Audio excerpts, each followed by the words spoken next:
Needless to say, the steps to taking a great idea and making it into a great movie are myriad, and there are so many places along the way that everything can go oh so horribly wrong. Haunted Swimming Pool, Night Swim. The first major theatrical release of 2024, Night Swim certainly rocked an attention-grabbing premise. What if the swimming pool in your new home was haunted? With the movie being developed by James Wan's production company Atomic Monster, a campy tone in the vein of Malignant or M3gan should have been a no-brainer. Yet filmmaker Bryce Maguire instead gave the movie all the solemnity of an A24 joint. Beyond that, this is duller than any movie about a killer swimming pool should ever be possible of being.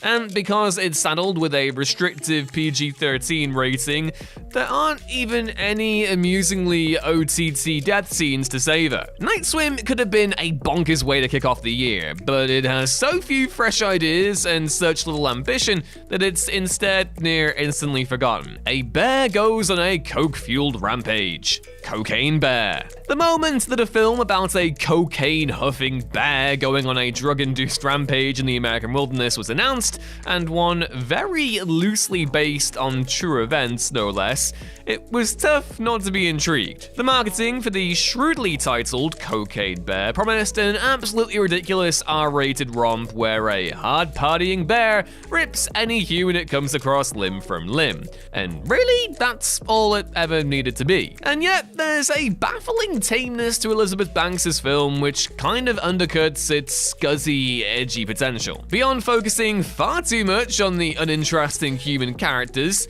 especially a pair of children we know for a fact aren't ever coming to real harm, the script seems almost unafraid to indulge in the grisly schlock most people allured by the title Cocaine Bear were surely looking for. It kind of feels like a studio exec heard the original pitch and then immediately planed the edges away, resulting in a sanitized, not gnarly enough end product that's bloated out with tedious human subplots and doesn't feature nearly enough bear-based carnage. Cocaine Bear should have been an extremely nasty and mean-spirited horror comedy about what happens when large animals accidentally ingest copious amounts of nose powder.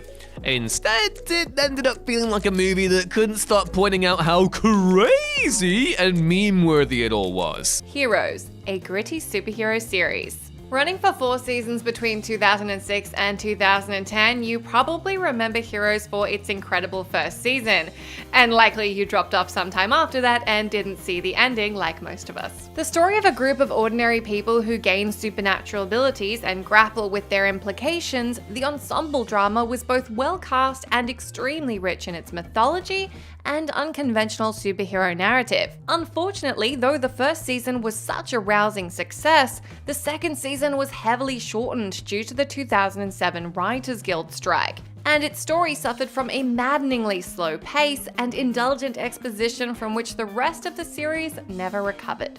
After the second series, audience numbers massively fell, critics lost interest, and the writers just weren't able to recapture that magic of the first season. Indy does time travel. Indiana Jones and the Dial of Destiny. Oh man, I still can't get over how bad this one was. Long before Indiana Jones and the Dial of Destiny was released, rumors ran rampant that the long-awaited sequel was going to do the thing and introduce time travel to the franchise for the very first time. And indeed, the titular trinket is coveted by the villainous Jürgen Voller, Mads Mikkelsen, who ultimately plans to use it to travel back to 1939, assassinate Adolf Hitler, and lead Germany to victory in World War II. Much of the film teases the notion of time travel, though it isn't until the third act that it actually finally happens, with Voller, Indy, and their respective associates ending up at the Siege of Syracuse in 212 BC. What follows is by far the most entertaining sequence in the entire movie, and quite arguably the single most bad scene from any Indiana Jones film. But again, it's a tiny sliver of the movie, lasting mere minutes, with the script instead far more interested in focusing on how miserable Indiana Jones has become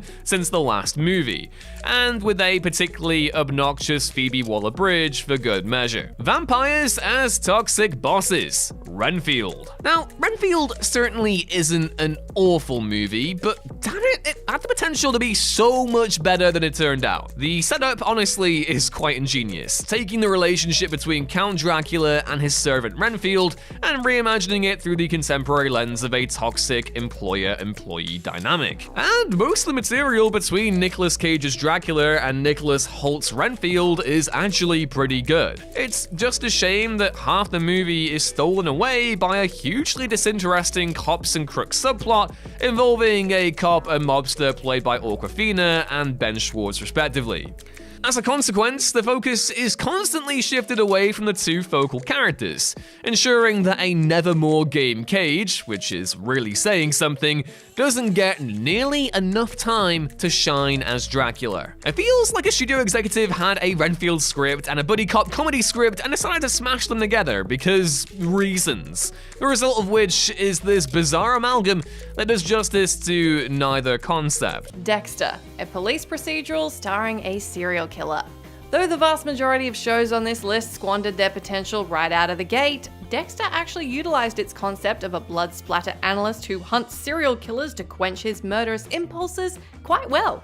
At first, that is. Despite sporting a slightly too melodramatic tone during its early years, the first 4 seasons of Dexter make for great entertainment. They're darkly amusing, brilliantly performed, and the internal mysteries and how they wind their way through the characters' lives are genuinely enthralling. With the 4th season cliffhanger though, in which Dexter's innocent wife Rita is brutally slain by his latest enemy, the show outdid itself and was never able to relive the greatness of its early years.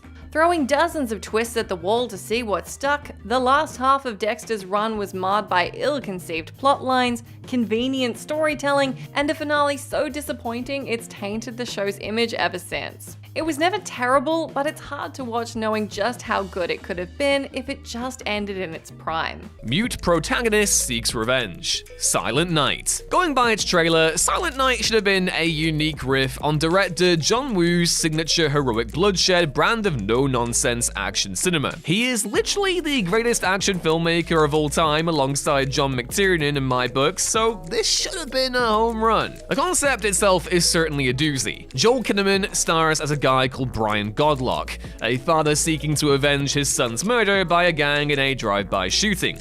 The kicker? Well, Brian himself is shot in the neck while pursuing his son's killers, leaving him with damaged vocal cords and unable to speak. And so, Brian becomes a mute action hero, with the majority of the film unfolding entirely wordlessly. It's an extremely intriguing premise on paper to see how a preeminent action filmmaker and talented lead actor can reinvent a conventional genre template by taking dialogue out of the question. Because Brian can't speak, nobody in the movie does, not even Brian's wife, as makes for more than a few unintentionally comedic exchanges in their home.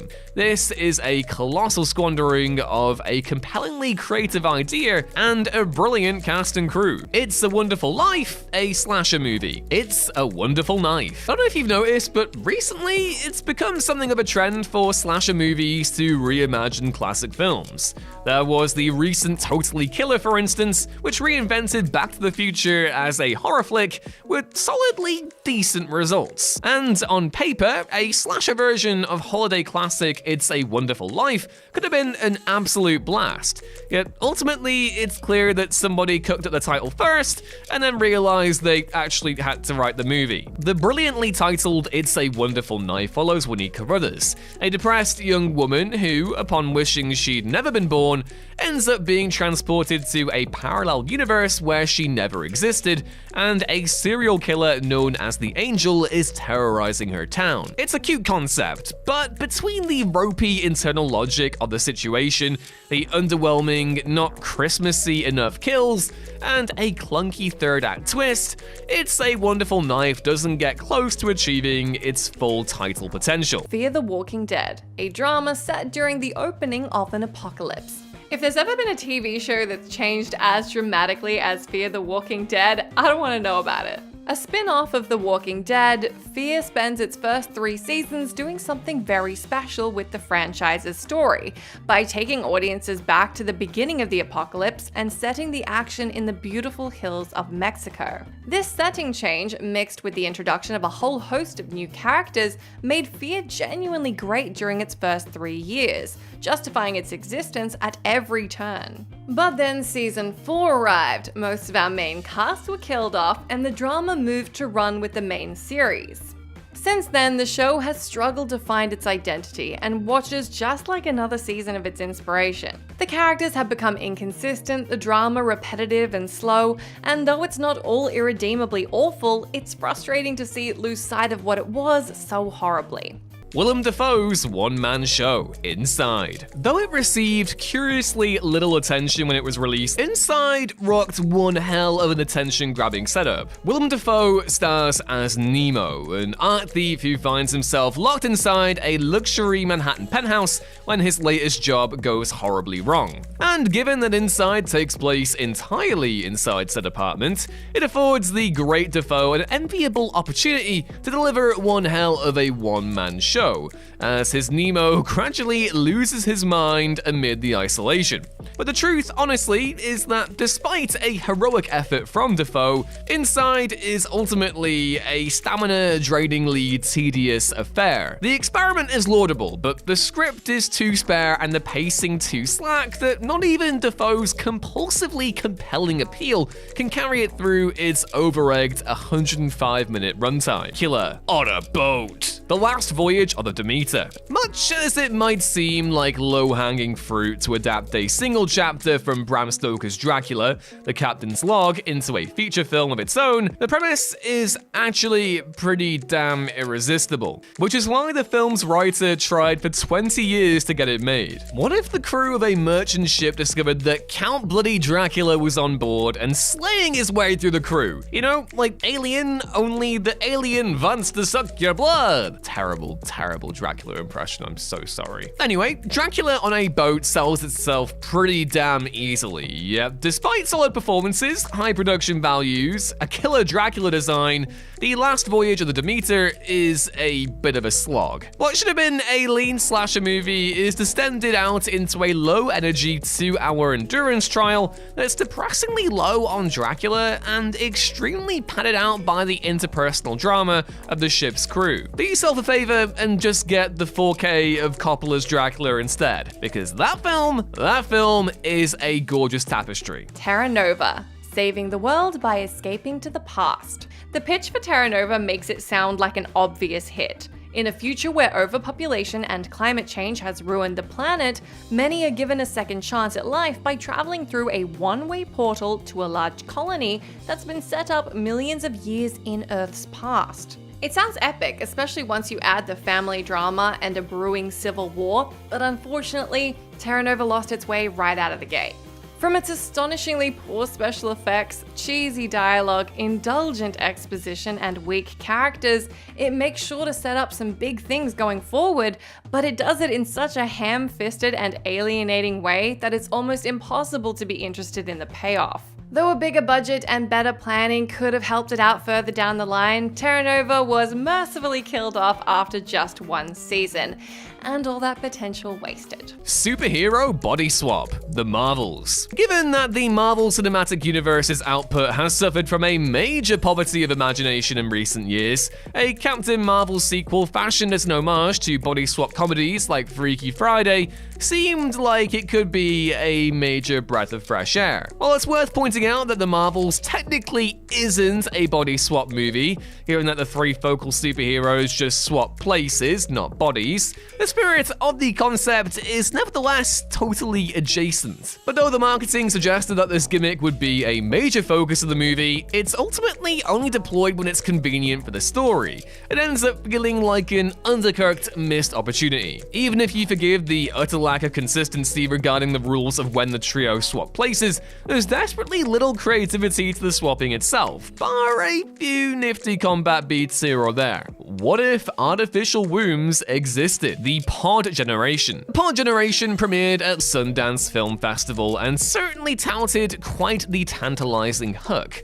taking place in a future New York where couples can now gestate their babies in artificial external wombs, or pods. It goes without saying that such an invention would vastly change childbirth, not to mention gender dynamics, yet Sophie Bartez's defanged satirical sci-fi doesn't get close to digging into the meat of its fascinating subject. Despite solid performances from Chiwetel Ejiofor and Emilia Clarke, the script mostly feels like a smattering of neat ideas that nobody bothered to shape into a consistently engaging narrative. It's a damn shame, as with a more focused screenplay, say one penned by Charlie Kaufman, this could have been an intriguing window into a possible future for humanity. Instead, it came and went without making a dent. 13 Reasons Why. Tackling real teen issues, but butchering them. One of the most controversial TV shows ever made, 13 Reasons Why could have and should have been a really intelligent and important viewing experience. Instead, it bungled its themes to a horrifying extreme and became too wrapped up in its controversies to work as an effective drama. The story of a young woman who commits suicide and then releases tapes to her friends explaining why she killed herself, the show was meant to act as an important and educational take on teen suicide, abuse, sex, addiction, and mental health. And while those themes were indeed front and center, the way that 13 Reasons Why handled them was not with care. Needlessly violent and unperturbed by its traumatizing depiction of suicide and abuse, it watches like one big textbook on how not to portray mental health and teen drama on screen. Its performances were always brilliant, and its first season has some moments of greatness, but all told, 13 Reasons Why wasted the opportunity to make the difference it was clearly aiming for.